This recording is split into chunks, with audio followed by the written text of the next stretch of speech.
In this life, there is always two way into something. There is always two faces.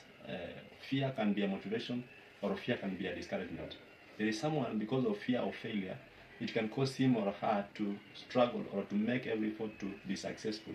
While there is another one, because of fear of failure, he will not even be encouraged to do something because maybe he fears he will fail and what people will say or what people will think of him starting and not finishing. So you find that fear can be a motivation and also can be a discouragement. So don't rely on one side of life. Life has a lot to offer. There is something maybe you might have heard from someone, and then now you end up taking the negative maybe things spoken or said about that person. But there is that part that is also good that maybe that he has not or they have not shared with you. So try before you make any conclusion or any judgment, try to make sure that you have both sides of the story. And even the Bible says that a matter will be established when 2 or 3 people have witnessed. Sometimes you get just the first witness, someone speaks something about someone, and we end up taking the negativity, or you find that you have a negative impression or attitude towards that person because you have just heard from one person. What about if you could go to another one?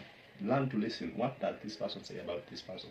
The other one. You find that at the end of it, you will find that there is something good that maybe the first person did not tell you, that the second person did not tell you, and the third one will tell you the best thing about that person that maybe it never crossed your mind.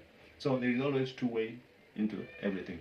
The same water that was used to destroy people during the times of Noah was the same water that lifted the ark up and caused Noah and his family to be preserved. So don't have that biasness, don't have that ambiguity where maybe or a biasness that you take one side of a thing and you go with it.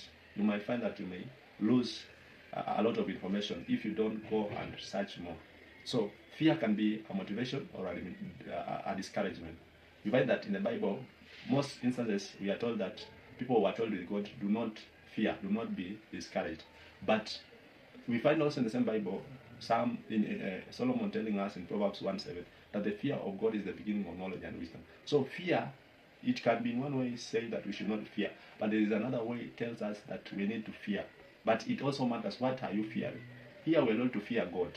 Some of us maybe we fear people, maybe we fear some circumstance or some situation of which God tells us not to fear. So let us weigh something before we come into conclusion. So, and I pray that fear may be a motivation for you to desire the best or to make sure that you get the best. Shalom.